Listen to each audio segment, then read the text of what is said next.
for standing for what is just, fair, and constitutional. May the next chapter of your life be as fulfilling and impactful as your judicial career. We hope that you will continue to contribute to the legal field, perhaps through writing, mentoring, or public service. Your wisdom and experience are too valuable to remain idle. On behalf of the entire legal fraternity, I extend to you our heartfelt best wishes for good health, happiness, and continued purpose. May your days ahead be filled with peace, reflection, and the satisfaction of having served the highest ideals of justice. Thank you, Justice Khanna, for everything.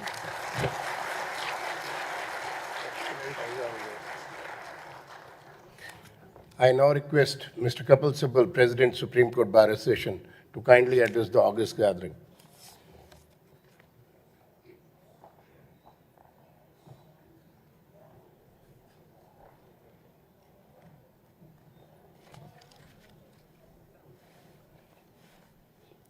Honorable the Chief Justice of India, Justice Sanjiv Khanna, Honorable Justice B.R. Gavai, Chief Justice Designate, the Supreme Court of India, Judges of the Supreme Court, Judges of High Courts, Judges who are present here, who are retired Judges of the Supreme Court, my good friend, the Attorney General, Mr. Venkatramani, Tushar Mehta, Solicitor General of India, senior advocates of the Supreme Court of India present here, office bearers of the Supreme Court Bar Association, office bearers of the Advocates on Record Association, all other members of the bar gathered here today. It is a great honor to pay tribute to you, Justice Sanjiv Khanna, and to thank you for your tireless service to the cause of justice in your 2 decades on the bench. I have practiced before you in the High Court as well as this court, but your commitment to the cause of justice has always been unwavering. But before I move further, I just want to mention what Ratna said about Justice B.R. Gavai.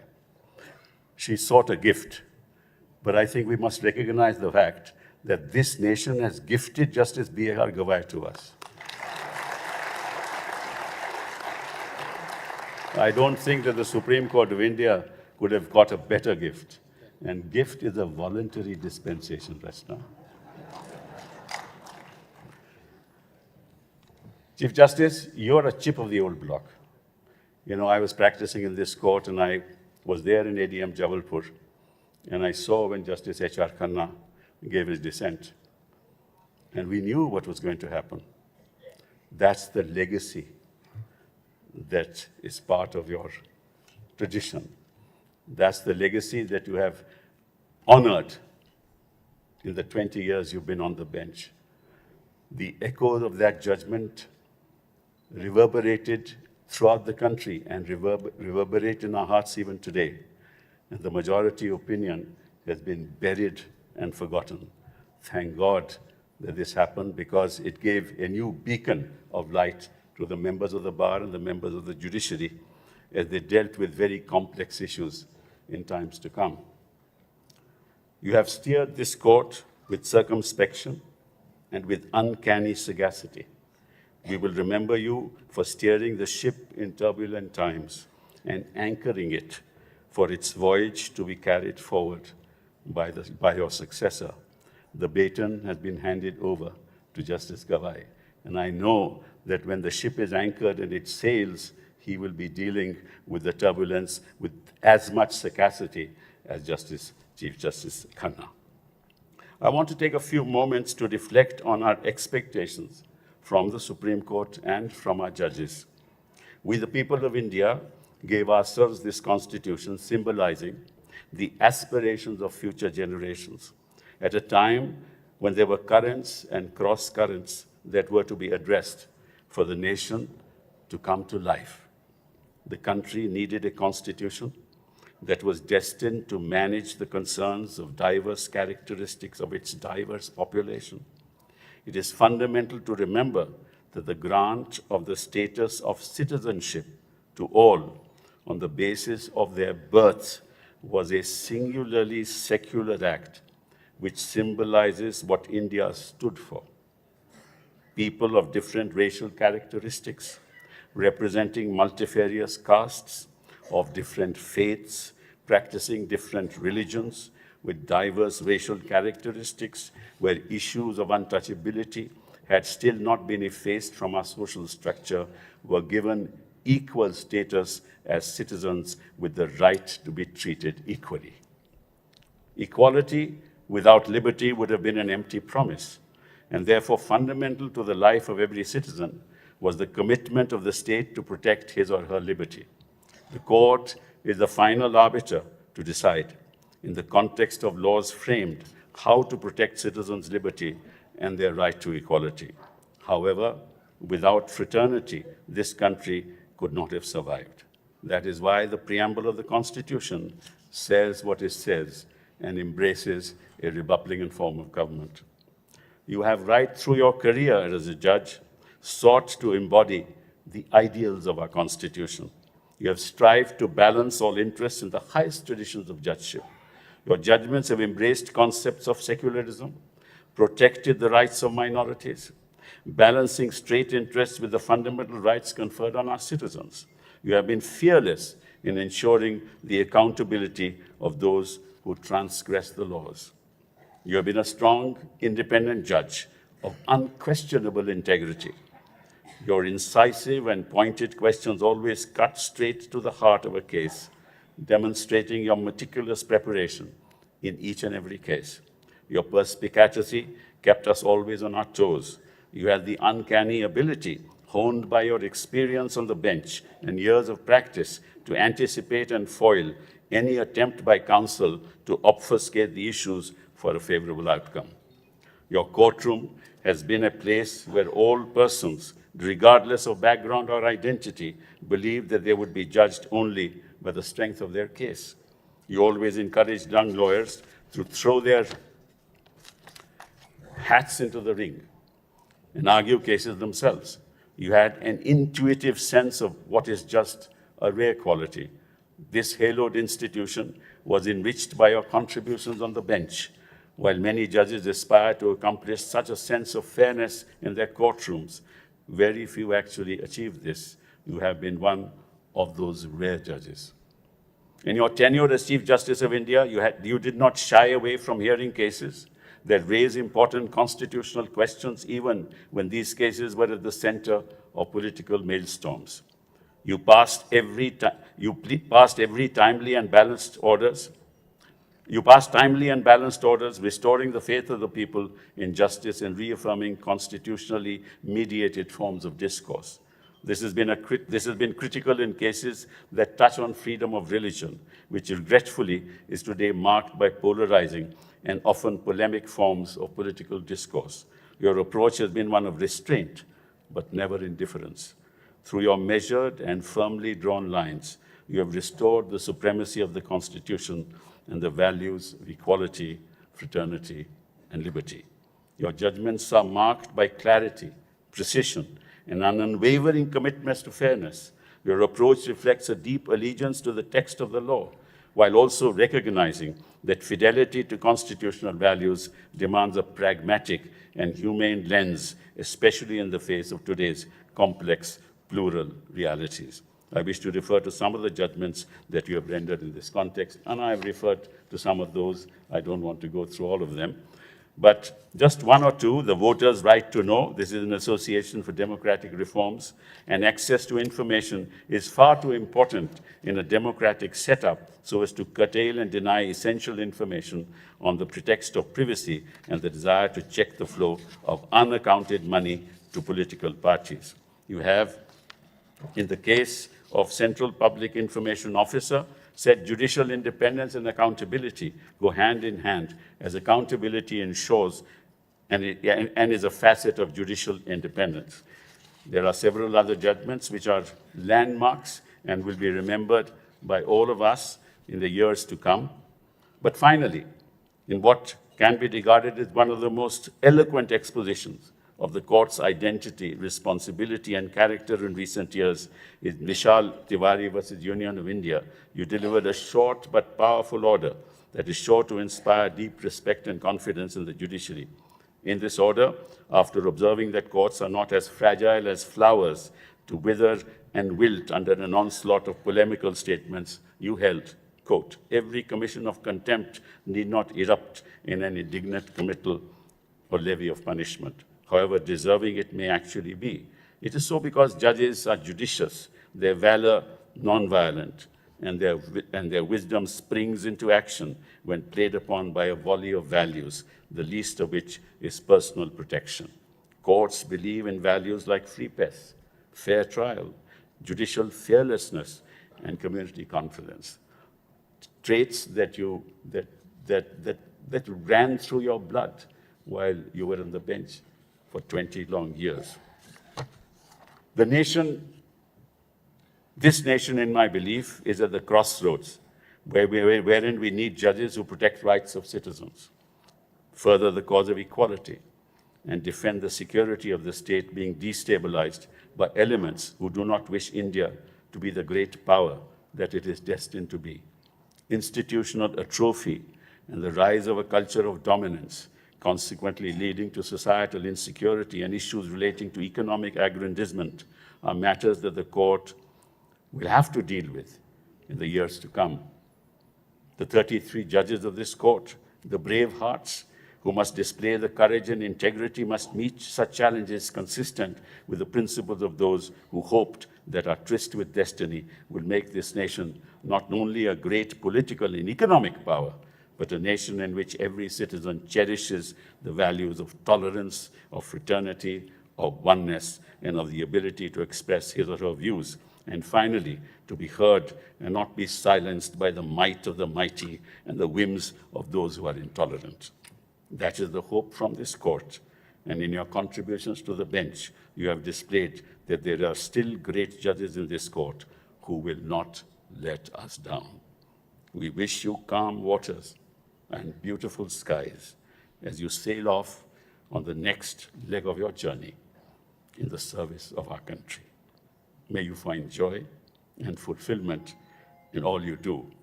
And may Asha, your wife, and the family get more time with you, which is necessary. Thank you very much.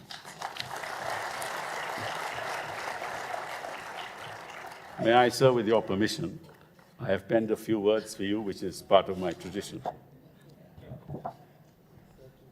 You are one of a kind. Your one of a kind showed us that justice is not blind. In the Judges' Hall of Fame, there always will be a frame of chosen upright judges who are part of memory lane. You oft said just 1 minute, but thought through when you spoke, stood your ground when it mattered most. That is what gave us hope. The Constitution and the laws were safe in your tenure.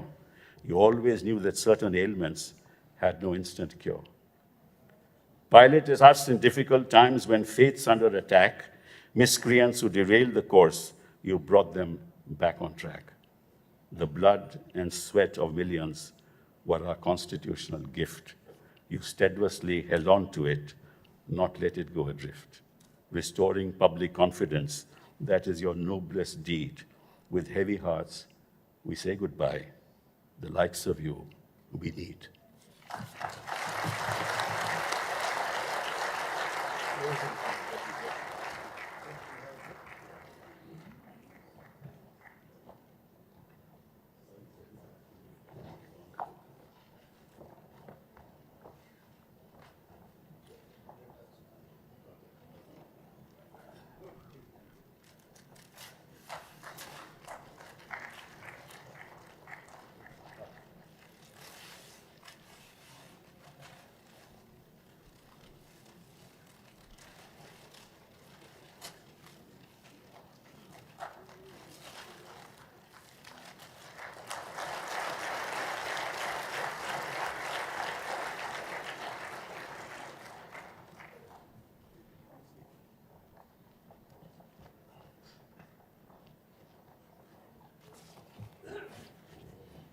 I request Mr. R. Venkatramani, Learned Attorney General for India, to kindly address on this occasion.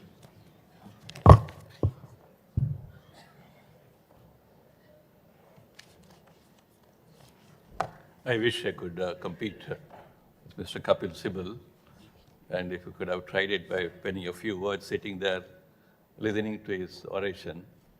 But then, both by age and his gray hair, I don't think I can do it today evening. But I know that what he meant and shared with us about this court and Chief Justice Khanna all came from his heart. And talking about gifts, I think from his practice equality, I should say that every judge of the court who comes here is a gift to us. Our institutions of justice, high courts and more particularly the Supreme Court, are like a valley of flowers. The colors, the fragrance, and the variety of flowers are a challenge to our ability to pick or choose for adoration. So also it's a matter of great pride that the Supreme Court of India, unlike any other apex court, is at any point of time verily a mirror unto the diversity feature of a nation. The diversity of the court is its veritable strength. The jostling and exchange of views on the benches and the churning of the outcomes tell us unique stories of doing justice. So how do we carefully craft our views about one honorable judge or the other and their invaluable contributions to administration of justice? These contributions are not made only in headlines-making opinions, but also through matters that fill the courtrooms every day. Opinions, in the rare and defining cases, come to be formed as one goes through the grinding mills of every day and gets chiseled through layers of engagements, both big and small, in the court.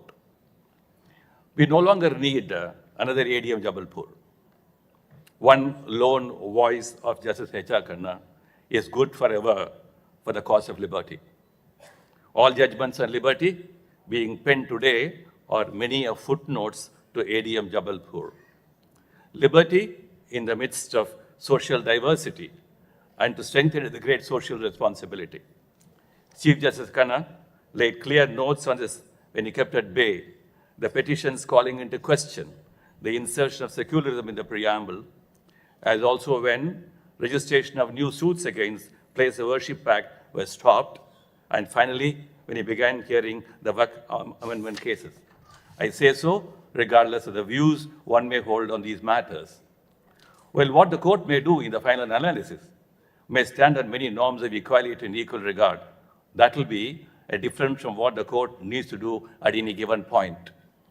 Chief Justice Khanna will duly be credited with an unquestionable acknowledgement that he has held the scales of justice high, which is what ADM Jabalpur is about. In contemporary times, ADM Jabalpur is a daily dose of liberty talk. As the Chief Justice, he has shown how to be a sailor who knows the way. Neither did he fly too high, nor did he need to search too hard. His innate sense of what act of balancing would keep intact institutional integrity has guided him, and his contribution, besides not being too small by any reckoning, is a culmination of his long periods of judicial engagement. A short period as a Chief Justice, but a great chapter in the annals of the court. Today I am faced with another question. How do I truly talk about Honorable Chief Justice Sanjiv Khanna without entering into any comparisons, and comparisons being an indispensable part of assessment? I wish to speak about the major trends of views that can be gathered, gleaned from a multitude of opinions rendered by him, and not only by counting the hundreds of judgments and multitude of opinions rendered by him, which he delivered as judge of the Delhi High Court, but also by gathering the opinions in virtually every branch of law. He has left his footprints in the first-time cases, such as the interplay between the public interest in the right to privacy and the public interest in the right to information. In penning 3 opinions, while the Delhi High Court, the Chief Justice, articulating the principles laid down by this court in Rajgopal, the state of Andhra Pradesh, looked at how the former will yield to the later. The question of balancing 2 competing public interests, both traceable to constitutional rights, is not only a challenge but problematic. Every superior court grapples with these issues. In the 2009 opinion of the Right to Information Act, Chief Justice Khanna elegantly construed Section 8 of the Act to invite our close attention to the cognitive processes involved in the act of balancing. While concurring with the majority view on the unconstitutionality of the electoral bonds, Chief Justice invoked the proportionality test again involving the balancing of rights, the harm to voters' rights and the donor privacy. Not surprising, in the Subhash Chandra Agarwal's case involving the issue of Chief Justice of India under the Right to Information Act, Justice Khanna joined the majority view. The statement that transparency and scrutiny are veritable instruments to secure accountability will stay with all of us and inform us to continue to deal with matters of judicial independence and accountability with dignity and maturity. In Amish Devgan case, in dealing with the clash between the right to speech under Article 19 and the right to decline to hear under Article 21, the bench comprising the Chief Justice, Justice Kanvilkar, drew the fine and important distinction between what could be ethically wrong in voicing false or deceptive dissents against government policy, but lacking penal elements. By now, Puttaswamy judgments have captured all these ideas. Maintaining and supporting the integrity of institutional processes, particularly in the field of election, are fundamental to democracy. His views on the institutional integrity is best seen in his clear rejection of the petition filed by the Association of Democratic Reform seeking 100% verification through voter-verified paper audit trail system. This view, I think, is also embedded in a statement in Lakshmi Singh versus Rekha Singh about the secrecy of voting as an adjunct to purity of elections. In the same vein, in the Franklin Templeton Mutual Funds case, the Chief Justice joined the bench in upholding the validity of the e-voting process for winding up mutual fund schemes. It is difficult to talk about the other too many finely woven strands with judicial contributions in a brief evening farewell. If we broadly notice some strong instances of how the justice doing mind of the Chief Justice molded the law to bring solace to those in conflict through law. The doctrine of fault and blame may sit pretty well in matters of contracts, torts, or other obligations, but why allow needless room for them in matrimonial rifts? In Shilpa Shaila's case, rightly does the Chief Justice reframed the painless way of doing matrimonial justice by holding that the power of the court to do complete justice is not fettered by fault and blame issues. This is a great deliverer and in tune with the need to avoid endless trauma and litigation trials up to the Supreme Court. His views on death penalty are clear, as he held against the death penalty in 2 cases which involved rape and murder, while he was also clear on duly regarding persuasive views of other judges on such matters. I think the Honorable Chief Justice deeply perceived that institutional integrity is also built by enhancing the values of truth, relevance, and dialogue as also progressive attainments. It will be difficult for us not to make a mention of and to keep back our deep sense of appreciation of the sagacious court management with the Honorable Chief Justice. All of us, I suppose, are certainly concerned with the daily encounters we have on the fruitful use of our time and the well-done schedules for the day. I go back in memory lane, trying to capture pen pictures of Honorable Chief Justice in his busy days as a counsel handling tax matters on the one hand and criminal cases on the other hand, with ease and a bright, upright, ethically strong, a voice demonstrating clarity laced with convictions. Though I have not developed a close association with him while at the bar, I can recollect my impressions about a strong and appealing voice of a learned and discerning mind. He has remained as an appealing voice of a learned and discerning mind on the bench without any let or hindrance. But this he has done like a quiet flowing river, without any plumb or appearance of pretensions. The Honorable Chief Justice deserves a huge ovation for the sterling quality of demonstration of stating convictions with social appeal, accompanied by humility that carries persuasion. As I see the auditorium, I watched closely from the beginning. I found that somewhere outside, SCB would have hung a notice board saying, "House full." The Honorable Chief Justice comprehends his role as a judge of this court as going beyond mere dispute resolution. The fine-tuning of and compromises between conflicting ideologies is not easily done. Just as the Constitution is ideology neutral, but opened up responsibilities of going beyond doctrinal thinking, the Chief Justice understood this and avoided falling into dry debates. All his opinions show that neither no-holds-barred activism nor undue self-restraint were his forte. May I say what the Chief Justice Chandrachud said about Justice H.R. Khanna, that his view must be accepted in reverence, but the strength of his thoughts applies with all equal force to Chief Justice Khanna. I feel personally honored in being called upon to share my reflections about our loving and venerable Chief Justice. I join all of you in wishing him and his family long and cherishable moments of life ahead, and hopefully penning his thoughts on life beyond law, about which he is capable too. As I was holding his ears for a few minutes, I told him perhaps I can suggest a good topic for his book to be written, and I called it, What Did the Constitution Do to Me? The Chief Justice said, perhaps I have other titles too. Good day to you, sir. Thank you so much for being with us.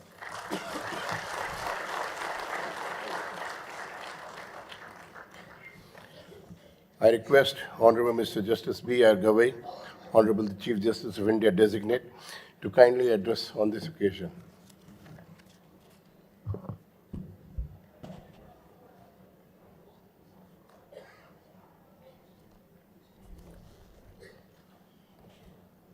The Honorable Chief Justice of India, Justice Sanjiv Khanna, Srimati Asha Khanna, my sisters and brother judges of the Supreme Court, including the former judges present here, Shri R. Venkatramani, the learned Attorney General for India, Shri Tushar Mehta, the learned Solicitor General, and all other law officers representing the Union of India, Shri Kapil Sibal, President of Supreme Court Bar Association, Ms. Rachna Srivastav, the Vice President, Shri Vikrant Yadav, the Secretary of the SCBA, Shri Vipin Nair, the President of SCORA and all other office bearers of SCORA, the senior advocates present here, the members of the bar, the family members of Chief Justice Khanna, registrars and the staff members of the Supreme Court. I would like to deviate a bit from my route because of the speech of Rachna ji and Kapil ji. At the outset, I express my gratefulness to Kapil ji for the words he has spoken about me. I don't know why did Rachna ji have any apprehensions about what I'm going to do in the next 6 months. At least from the past records, he should not have spoken about it. I always believe that both bar and bench are like two wheels of a golden chariot of institution of justice. Both equally important. You put a spoke in one wheel, the entire chariot comes to a standstill. And it may not be out of place to mention that this function, which is being held in the auditorium, this auditorium was only after the committee consisted of myself and Justice Suryakant recommended that Mr. Pradeep Rai was the Vice President. He always used to remember that and speak in his speeches wherever we are present. In absence, he might, it is also the issue of chambers. All of you might be knowing that the issue of chambers was pending for long years. It is only after the intervention of myself and Justice Suryakant, the chambers in the new building will be resolved. So please don't have any apprehensions. I believe in dialogue. My all colleagues will also on the same page. Like the present Chief Justice of India, I also believe in the principle that the Chief Justice of India is only the first amongst equals. And I assure you, on behalf of all my colleagues, that all of us will collectively work together, both the bar and bench, and try to resolve all the issues. Bidding farewell to a Chief Justice is not just a ceremonial concern or occasion. It is a moment to reflect on their contributions, to honor their services, and contemplate the evolving role of the judiciary in safeguarding the rights and liberties of people. It is in this background that we reflect on the distinguished career of Chief Justice Sanjiv Khanna. As everyone knows, he comes from a family deeply rooted in the legal profession and academia. His father served as a judge of the Delhi High Court, and his mother was an academician. However, it is his uncle, Justice Hansraj Khanna, who had the most significant influence on his decision to pursue a career of law. Rachnaji has already referred to his earlier desire to become a chartered accountant, and therefore I will not repeat it. As I said in the court in the morning, that Justice Khanna had very big shoes to fill. They were saying that with great power comes great responsibility. And the same holds true for those who come from a family with a legacy of unwavering commitment to justice. Belonging to such lineage is not just a matter of pride. It carries with it a great responsibility to uphold and carry forward the ideals of justice, integrity, and constitutional values. Justice Sanjay Khanna began his legal career in 1983 and initially started practice in Tis Hazari district courts and later shifted to Delhi High Court. His areas of specialization has already been told to us by the earlier speakers. His appointment as a judge of Delhi High Court, Justice Sanjiv Khanna brought with him values deeply rooted in the grassroots of the Indian legal system. His years of practice in the district courts had given him a deep understanding of the struggles of the litigants. Notably, his willingness to take up pro bono cases early in his litigation career reflected his resolve to use the law as a tool for public service. These experiences shaped his judicial outlook and reinforced his belief in the transformative power of the Constitution. As the judge of the Supreme Court since 2019, Justice Khanna has delivered several landmark judgments that have significantly shaped Indian constitutional law and explained core legal principles. In his judgments, he emphasized personal liberty, public trust, protection of fundamental rights, secularism, among many legal principles, and explained concepts such as the test of proportionality to adjudicate constitutional challenges to any legislation. As executive chairman of NALSA, which I succeeded, Justice Sanjay Khanna placed strong emphasis on the rehabilitation and reintegration of prisoners into society. He was particularly inspired by the artwork produced by prisoners. On the Constitution Day in 2024, a painting painted by an inmate of Tihar Jail was presented by Chief Justice to the Prime Minister of India, a powerful gesture symbolizing the potential for transformation and the enduring human spirit behind prison walls. Furthermore, under his leadership, a social campaign titled Restoring the Youth was launched by NALSA, aimed at identifying juveniles who are languishing in prisons. As the Chief Justice of India, Justice Sanjiv Khanna placed a strong focus on reducing pendency in the courts and promoting greater transparency within the judiciary. Under his leadership, the court took a collective decision to disclose the assets of judges.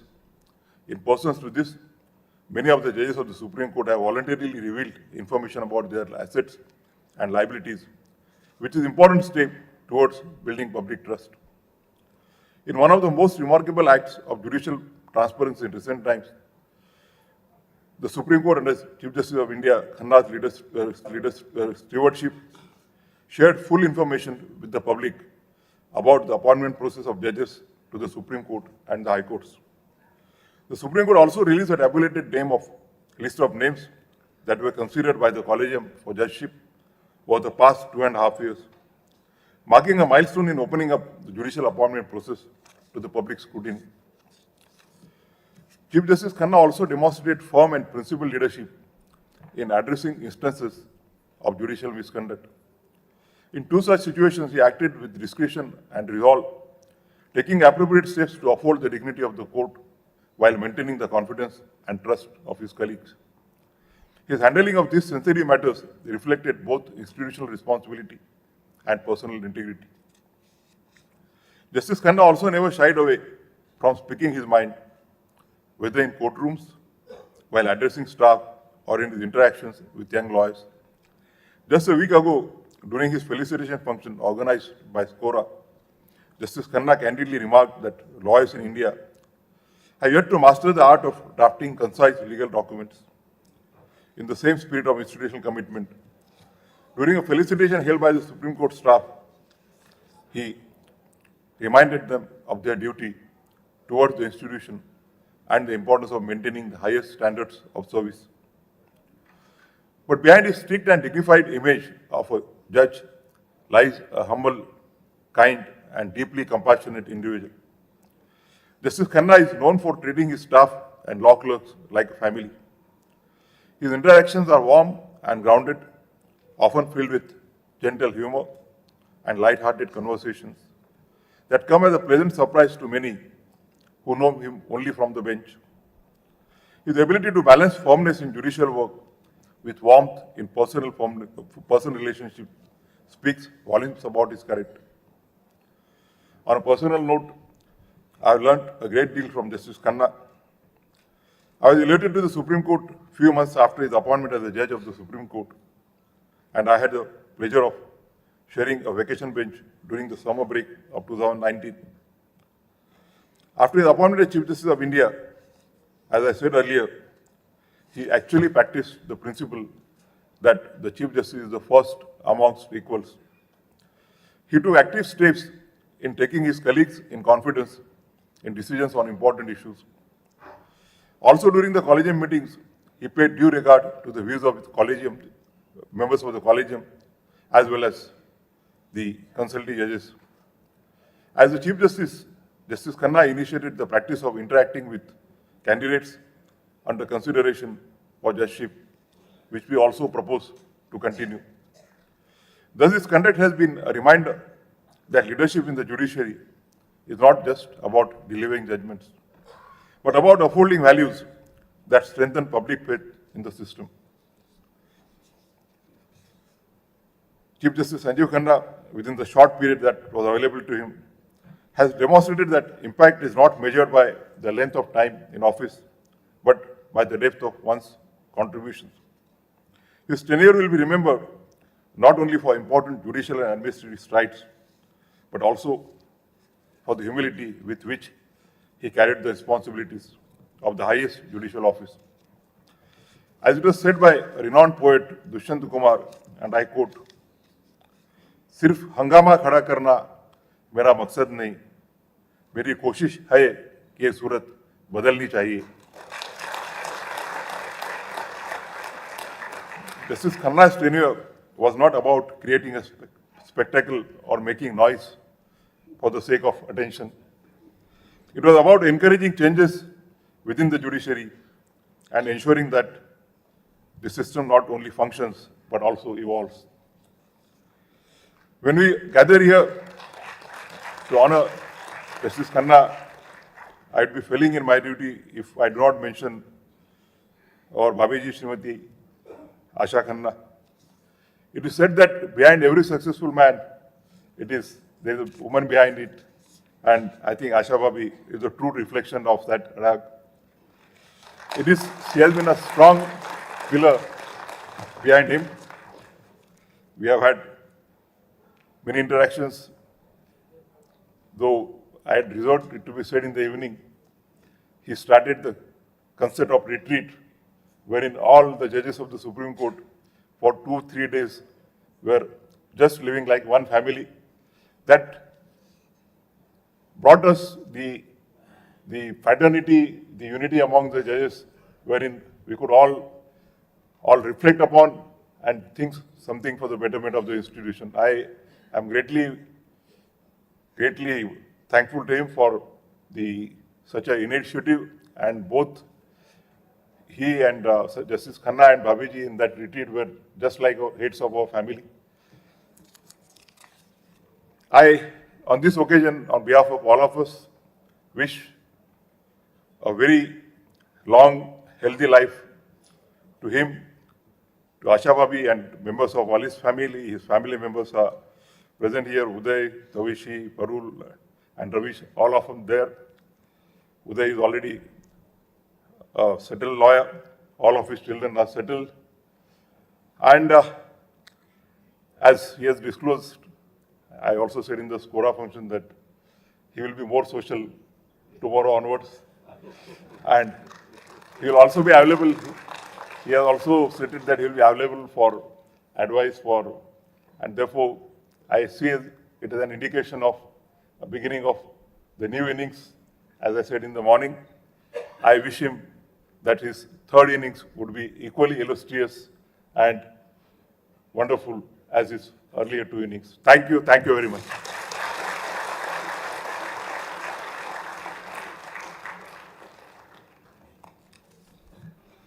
I now request Honorable Mr. Justice Sanjiv Khanna, Honorable the Chief Justice of India, to kindly address the gathering. Okay. Mr. R. Venkatramani, Landed Attorney General for India, has brought some books.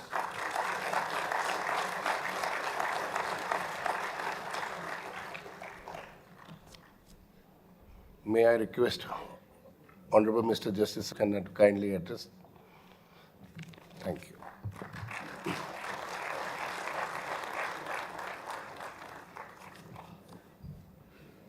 Namaskar and a very good evening. Mr. Justice B.R. Gawai, Judge and Chief Justice of India designate, esteemed colleagues, my retired judges who joined this occasion, which is special for me, thank you. Mr. R. Venkatramani, the Attorney General of India, Mr. Tushar Mehta, the Solicitor General, Additional Solicitor Generals, Mr. Kapil Sibal, the President of Supreme Court Bar Association, Rachna Srivastav, Vikrant Yadav, members of the bar, including senior advocates and the members of the registry. I begin with a saying, often a person's true character is revealed in not what they say about themselves, but in what they choose to leave unsaid. I believe there's some truth in it, but this was not the only reason why I didn't speak about myself as a judge. The reason was reverence to the office. But now, as I stand here at the cusp of my retirement, if you permit me, I like to speak about my life and my journey. This is certainly an emotional moment for me. Having served on the bench for 20 years, I've attended many farewells. The sentiment commonly expressed on such occasions is that of mixed feeling, a bittersweet moment. Let me confess, I have no mixed feelings. I'm simply happy.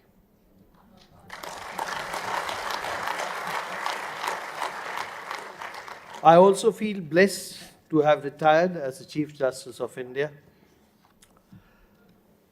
For me, becoming a judge of the High Court itself was a dream come true. My earliest memories of the judiciary are shaped by watching my father's journey, from his time as a civil judge to his elevation as a judge of the Delhi High Court. Those memories stay with me and will remain with me forever. I was enrolled as an advocate at the age of 23, and at the age of 45, I had the honor of being elevated to the bench as a judge of the Delhi High Court. But the path wasn't easy. Between 2000 and 2005, I had a share of my stormy seas. But when the moment finally came, my father was no longer there to see it, and his elder brother, who has been my role model, could not share my joy as he was suffering from dementia. However, it is only after donning the robes of the judge that I truly understood the weight of responsibility bestowed on us by the Constitution and the people of this country. I also came to understand how demanding and exhausting judgeship can be. Within 3 months of my elevation, from September to December 2005, I was given a very heavy board, often hearing between 75 to 100 matters a day. I ended that period by reserving nearly 100 judgments. In January, I presided over the company court, which came with a slightly lesser board, and the judgments began rolling out. Again, from 2010 to 2017, by way of rotation, I presided over a bench that decided murder appeals and income tax appeals, the most unpopular rosters in the Delhi High Court. But I never saw it as a burden, and to my benefit, it gave me a deep and necessary connection with the kind of work that got me recognition in the Supreme Court of India. Then came my highest honor, one I neither pursued nor expected. At 59, I was called to serve as judge of the Supreme Court of India, and at 64, I had the privilege of taking the oath as the Chief Justice of India. Now at 65, as I prepare to retire, I do so with gratitude, reflection, and yes, with a sense of satisfaction. Age will see me off as a judge, and I can say this, I'm equally eager to get rid of the judge in me. This morning, as the robes were hung for the final time, the weight of responsibility lifted from my shoulders, and quite honestly, I felt a sense of bliss. In truth, it feels like a beginning of a new life, a chance to reclaim time, and to be just without constant pull of duty and long hours of work from before sunrise to well past sunset. I've been now working as a lawyer and then as a judge for 42 years, which I suspect must be close to the average age of this audience today. These 40 years and early years have been shaped by contribution by many. My parents lived a life of simplicity and moral uprightness, something they instilled in us very early on. Even today, they remain my moral compass. My mother was a professor in Hindi literature at the Lady Shri Ram College. My father, one could hardly see him. He was most often found in his paper books, with his paper books. Yes, my mother never wanted me to become a lawyer. She cautioned me, it's not an easy profession. Simplicity and straight talk do not always thrive. You'll never make a living. I must admit, as a lawyer, I was never commercially minded. However, in retrospect, judgeship and legal profession has perhaps given me more than I deserved. That I could accomplish something without having to change myself is the credit and strength of our system. My mother will be happy and pleased that my decision was right. As an advocate, I had to start from scratch. While my father and uncle were strong influences, they never introduced me to seniors, nor did they steer work in my direction. I had to wait for 17 years before I could have half a chamber to myself. Initially, it was late Mr. Vikramjit Nair who extended me courtesy of sharing his chamber. That chamber was unlike the ones you see today. It was bare bones, no air conditioner, no telephone, just a table, a chair, and a fan. But this was a big boon for me.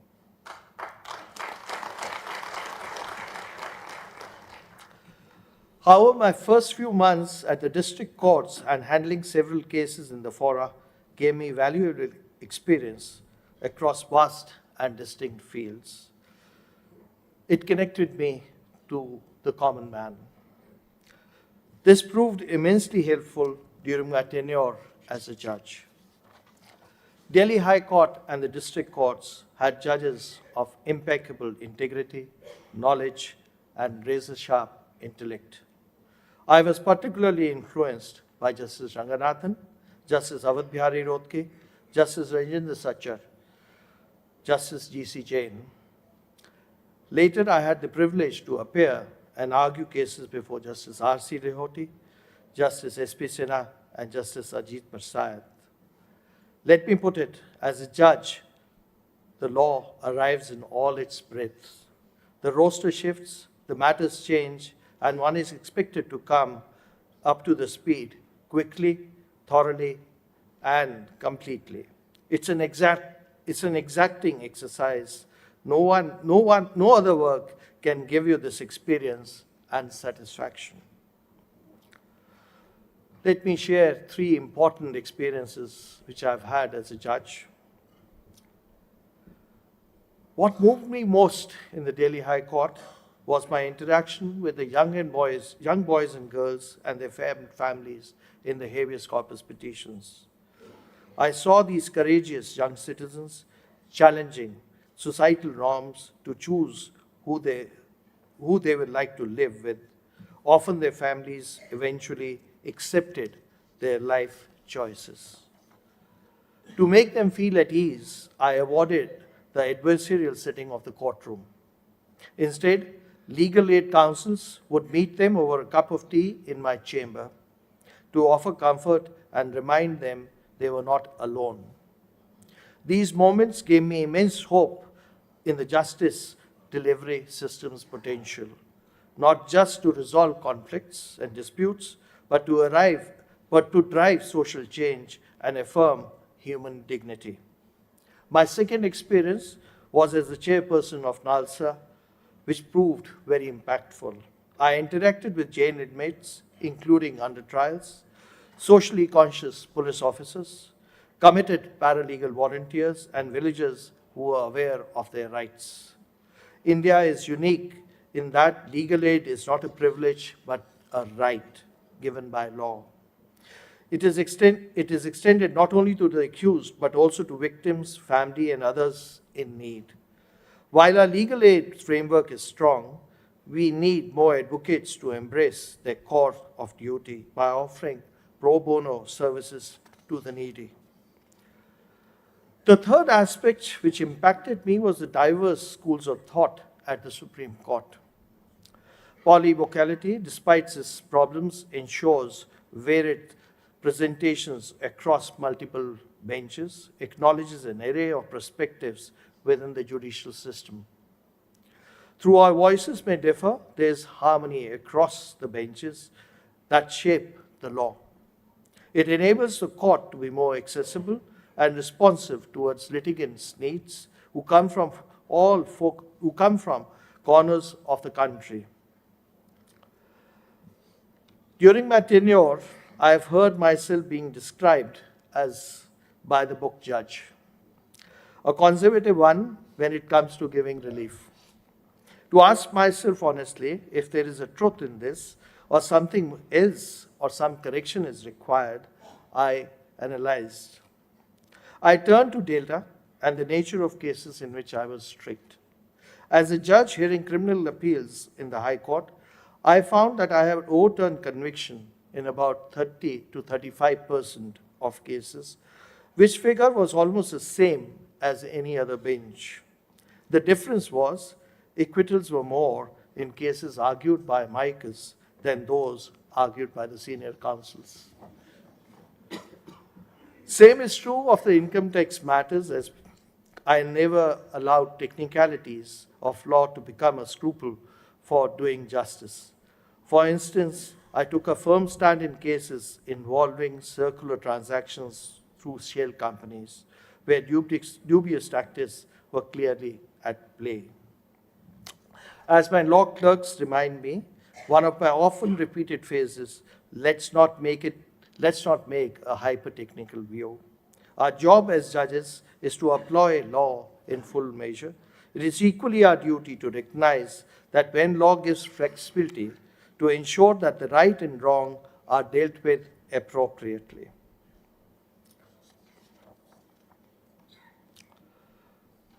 We often warn ourselves against dangers of bias, but we rarely do speak in the quiet harm caused when a judge lacks psychological strength. A judge's job is not to dominate the courtroom, but neither is it to surrender. To give a lawyer a fair hearing without fear, favor, or prejudice is a sacred responsibility. And beyond competence, a judge must possess an inner calm, mental resilience, and ability to remain unruffled, even in face of gravest provocation.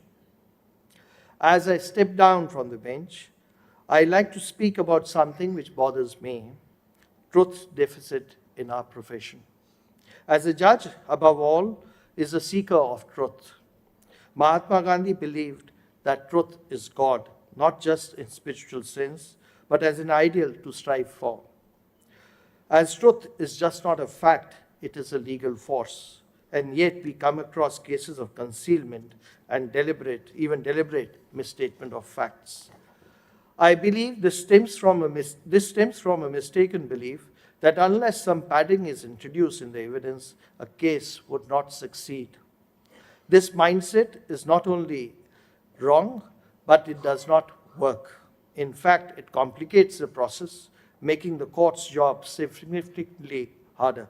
Because behind every falsehood, we are forced to dig deeper and longer to uncover the truth. Today, we are also witnessing a sea change in the legal profession. The courtroom dynamics are shifting from being driven by oratory skills to being shaped by subject matter expertise. As preparation standards rise, it is essential for the bar to focus on becoming domain experts. The bar should also make a conscious effort to explore fora of alternate dispute resolution mechanisms like mediation. The Supreme Court has made great strides in increasing the number of mediators in the country, as well providing training to the mediators. The day is not far when mediation will be chosen over litigation as a default mode of dispute resolution. Mediation is just not settling disputes. It is about finding solutions that meet the needs and interests of the parties involved. I'd just like to share one aspect before I conclude, and that is one goal which I've been able to partially achieve. For the first time in several years, we have achieved a case clearance ratio of more than 100%, reaching 106%. In simple terms, the Supreme Court disposed of more cases than they were filed, allowing us to reduce the backlog for the first time. I must thank all my colleagues and the members of the bar, without whose cooperation this could not have happened. I must also thank the officers working in the registry who ensured that we were able to implement many of the schemes which were launched, including the revamping of Section 1B. I have a lot of people to thank for shaping my journey, as I said before, but now I come to my colleagues. I just took out a list of the judges with whom I had occasion and privilege to sit with, and the list goes to 45. I cannot possibly take everybody's names, but I'm really indebted to each one who I have sat with for their support and acting as a check and balance. When we engage in thoughtful debates in chambers, or when we see a case completely differently, that is when I learn the most. What makes our court special isn't that we are able to think alike, it is that we don't. Each one of us brings something different to the table. Now, Justice Bhushan Gawai, my dear friend, to whom I'm passing the baton, there is something about Justice Gawai's style which I've always admired. He's remarkably approachable and invariably has something figured out. No fuss, no complications, he keeps it simple. His brilliance comes without pomp and show. It's just who he is. The court wouldn't be in better hands. Congratulations, Justice Gawai. We are all looking forward to your innings.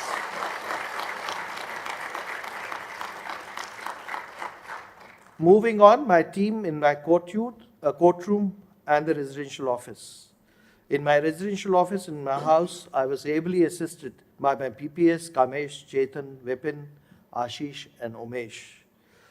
At the courtroom, I was assisted by Mr. R.S. Narayanan, Deepak, Babita, and Sanjiv. My chauffeurs, Subhash and Sachin. My residential staff, including Surinder Yadav, Nandaram, Surinder Kumar, Rajesh, Vinod, Shiv, Mithilesh, Ramesh, Raman, Abuja, Rai Singh, Anuj, and Sahil. My PSOs, Dinesh, Ajay, and Vinay. To my law clerks who have worked with me in the Supreme Court, Mansi, Shreyas, Nitin, Rajat, Pranav, Ayush, Ananya, Sambhav, Aditya, and Harni. To my current set of law clerks, Sayan, Prithviraj, Nayanka, and Roshni. I take great pride in the fact that all of them are first-generation lawyers. It is my law clerks who selected the next batch of the law clerks. Their sincerity, hard work, and fresh thinking have been great support to me, and I wish them all the best in their careers ahead. My family, to whom I have not been able to give time they deserved, Asha, Parul, Ravish, Uday, Tavishi, and my brother and my sister-in-law, Mahem and Rupali, you have been my constant support, the quiet strength behind me. While I was caught up in the demands of the profession, you stood with me with patience and understanding. As I turn the page, I look forward to spending more times with you. I must admit, I am not as poetic as the president of the Supreme Court Bar Association. But as I take your leave, I'd like to read out a few lines which I penned down with the help of my law clerks. It's not mine alone. There is a house built of red sandstone, a central dome and high ceilings, quiet libraries and bustling canteens, tense debates, prayers, and reliefs. This is a place we call the Supreme Court. This is a place where justice finds a home. Thank you and Jai Hind.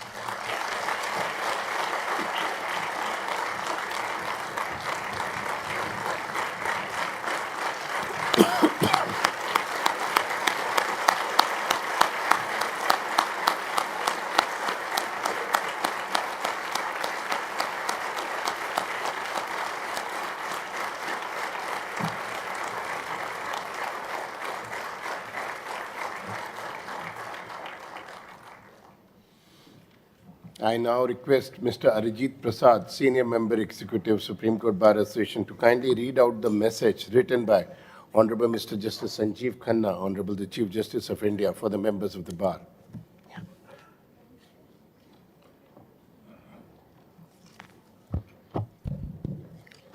Namaskar. The Honorable the Chief Justice, the Honorable Judges of the Supreme Court, distinguished guests and friends.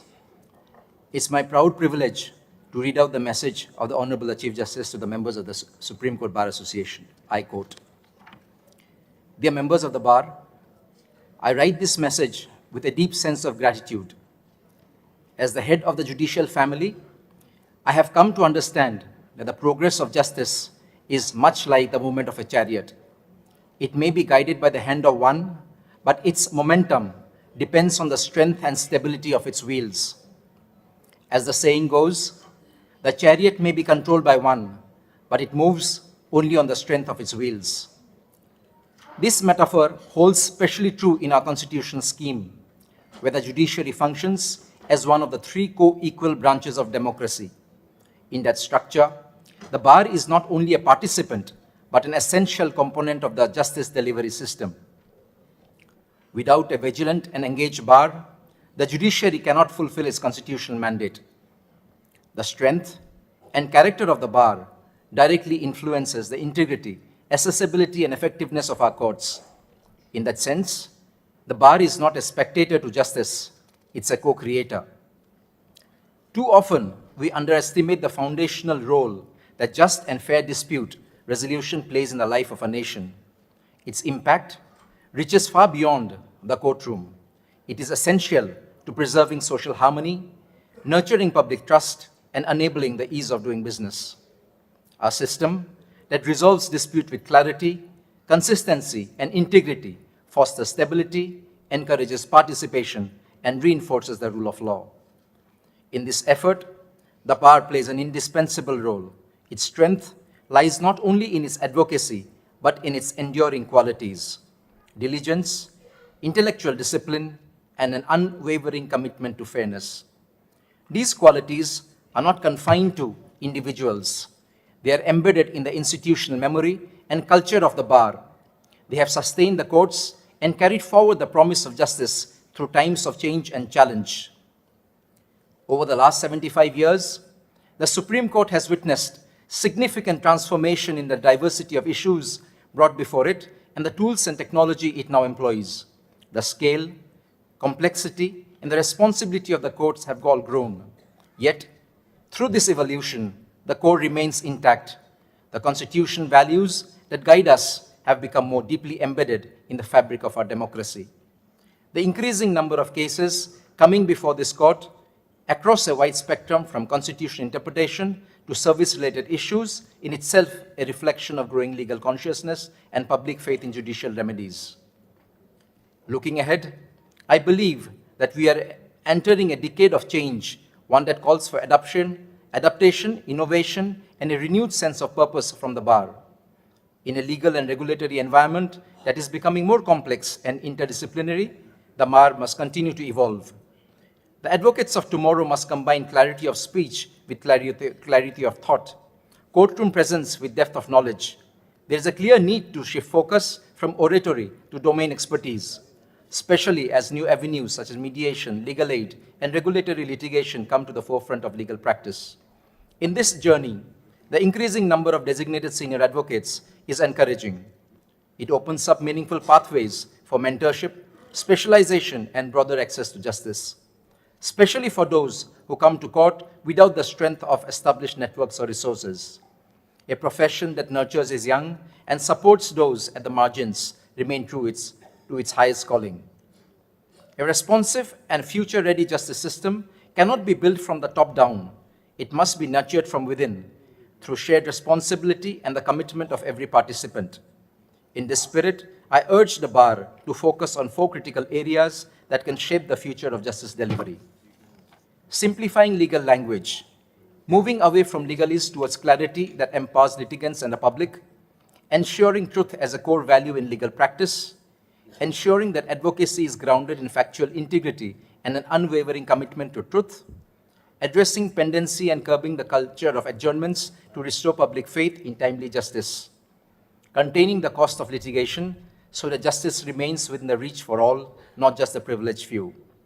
These issues require sustained internal discourse within the bar. I would also take this opportunity to acknowledge a unique and often underappreciated strength of the Supreme Court, its diversity. Geographical, linguistic, ideological, and generational diversity is not a challenge to overcome, but a wellspring of strength. The bar is a melting point of traditions, styles, and legal philosophies. This pluralism fosters not only jurisprudential growth, but also practical wisdom, enriched by the lived realities of courts across the length and breadth of our country. Thank you for your trust, scrutiny, and companionship in the shared constitution journey. The court and the bar may play different roles, but they serve the same purpose.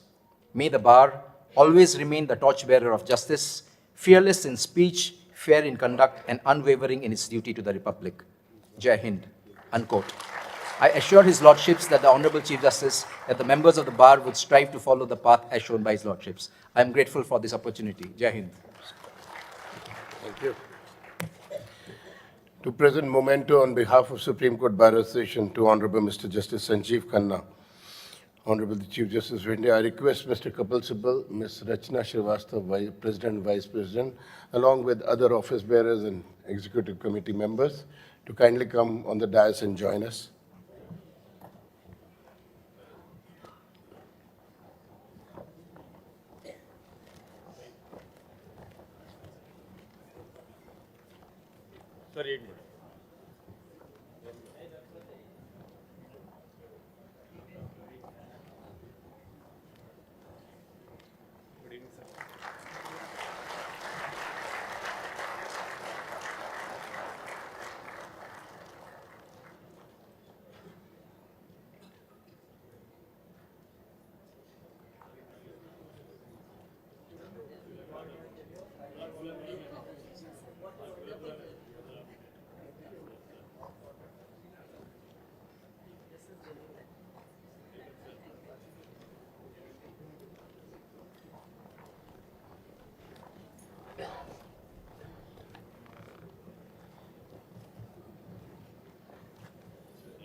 I request Mr. Sanjay Nuli, Senior Member Executive Supreme Court Bar Association, to give his vote of thanks. Thank you. Thank you, Vikram. Ladies and gentlemen, we are deeply grateful to Honorable Mr. Justice Sanjiv Khanna, the Chief Justice of India, for gracefully accepting our invitation. Your leadership, wisdom, and unwavering commitment to the legal profession have been a guiding light to all of us. We're equally privileged to have with us Madam Srimati Asha Khanna, the wife of Chief Justice of India, his two children, Uday, who's a practicing lawyer of the Supreme Court, his wife, Tavishi Khanna, who's serving with the Indian Navy, his daughter, Parul, along with his son-in-law, Mr. Ravish. We also acknowledge the presence of Mr. Mahim Khanna, who's online with us, from Australia, who's the younger brother of the Honorable Chief Justice.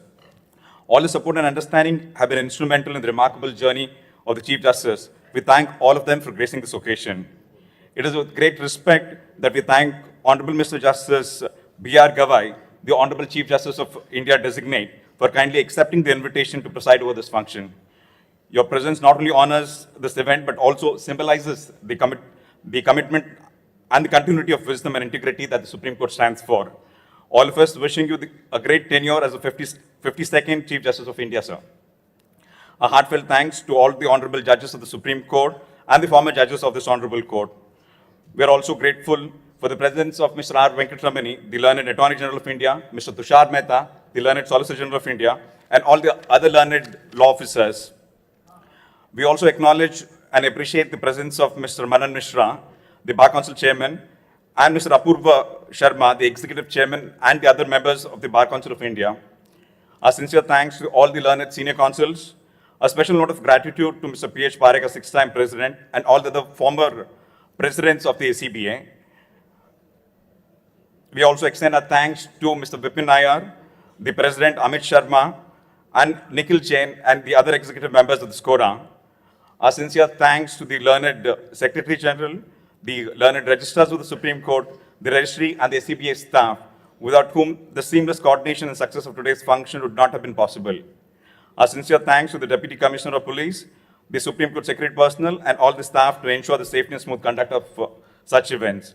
A special thanks to the electronic and the print media for making this event known and accessible to a larger audience, and for a continued collaboration with the legal community. Lastly, I want to thank all the attendees for your presence here today, for making this occasion truly special. On behalf of the entire Supreme Court Bar Association, I wish the Honorable Chief Justice of India all the very best for your future. Sir, may this next chapter of life be as well crafted as the judgments. Thank you one and all. I request all of you all to please join us for high to the ground floor.